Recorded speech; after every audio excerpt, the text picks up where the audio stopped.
So why do we fall when we get older? Well, it's because our lower body strength, our balance. When you're sitting on the floor, you're getting up and down off the floor 30 times a day. And that necessarily develops your balance, necessarily develops your lower body strength. And lo and behold, in Okinawa, for example, far fewer falls. In the Nicoya Peninsula of Costa Rica, they're sitting on furniture, but they're in their gardens. Almost all blue zones. When they're in their gardens, they're on their knees, range of motion, they're bending over.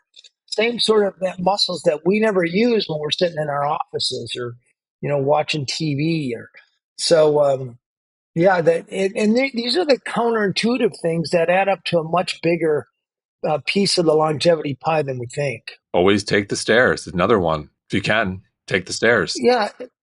So, in our blue zone cities, we work with workplaces. So, how do you get people to take the stairs? Well, it turns out that if you paint stairwells brightly, light them well, and put art on the landing, that you can increase stair use by about 25%. And if you want to up that even further, you put anxious music in the elevators and you slow them down so that people realize, oh, I can walk the stairs quicker. And so once again, this is an environmental thing. You can hound people all day long to take the stairs, and we've all heard take the stairs before, but nobody takes the stairs because buildings you almost can't find the stairwell. I'll provide a little anecdote there. I was blessed to have a grandmother who lived to, I want to say, 91, and her sister, two sisters, and her sister lived to, I think, 94 or 95, my great aunt.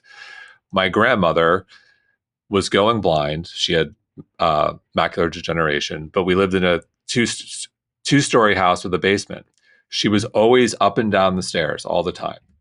Her sister lived the same age, lived in a ranch house.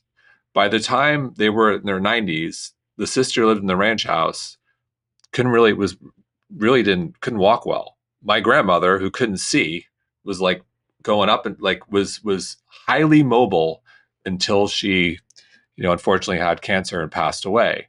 But I think of the two sisters, ranch versus the 3 flights of stairs every day, up and down, up and down. One highly mobile, strong, the other really not mobile. I love that anecdote, and that illustrates it perfectly because most of longevity, most of physical agility, most of ongoing health is a result of unconscious behavior, not conscious behavior.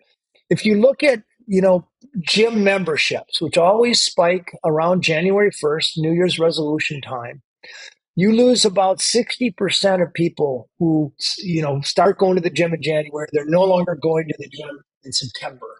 Well, January 13th is National Quitters Day at the gym. National Quitters Day. But, when people sign up at the gym, they still go a little bit, but it fails after about 2 year period. 10% of people are still going to the gym. Think about that. But if you live in a house with stairs, where you got to climb the stairs to go up to bed every morning and back down, that's unconscious. You're going to do that. And that's where we need to get as a nation. That's where we need to get as individuals. It's engineering in physical activity into our life, a walkable neighborhood.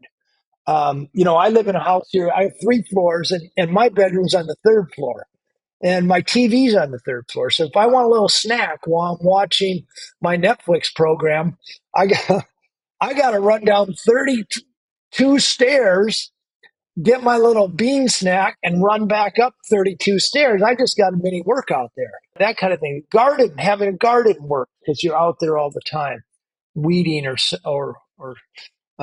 having a friend, a walking buddy who, if I'm not showing up when it's time to walk or bike or pickleball, they're hounding me. Um, it's that kind of unconscious stuff that works. So you mentioned pickleball. How great is pickleball for longevity? The bomb.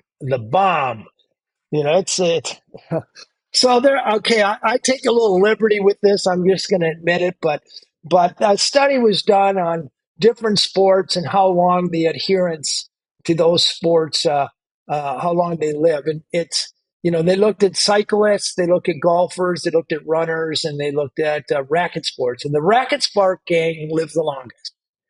And pickleball is a racket sport. Well, I guess technically a paddle sport, but it's so consummately um, social. Anybody who goes up to the Miami Golf Club pickleball courts right there in Alton, where you and me go once in a while.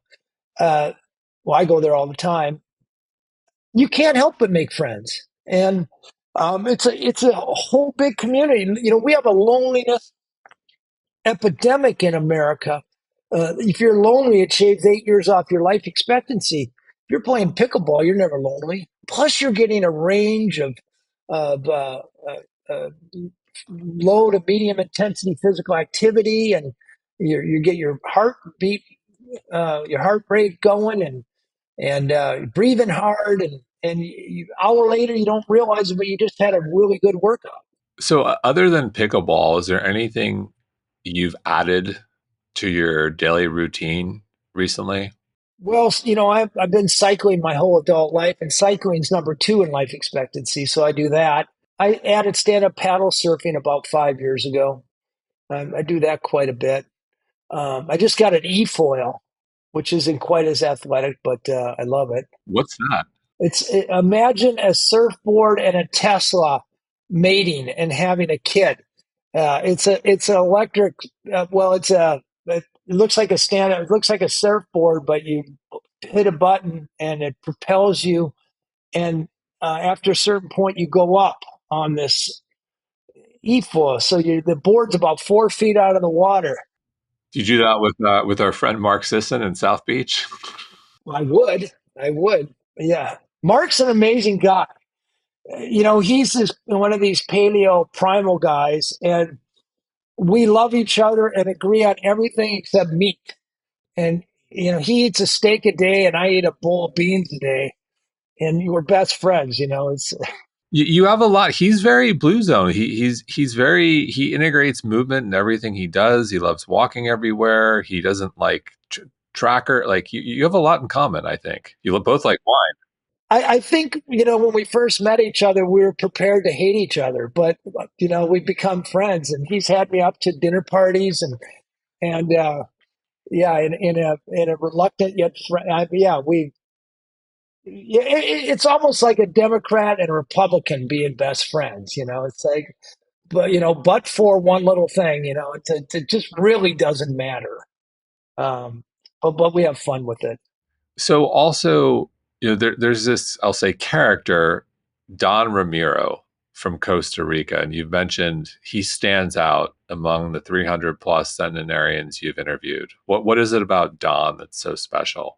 He looks a generation younger than he is. We didn't believe his age, and I've seen a lot of centenarians. But in Costa Rica, when you're born, you're given a identification number, which is sequential. So the person born a minute before you has his ID number is one digit less, and the person born a minute after you his identification number is one digit more. So you can't lie about your age. So we can. This guy's 100, and he's agile.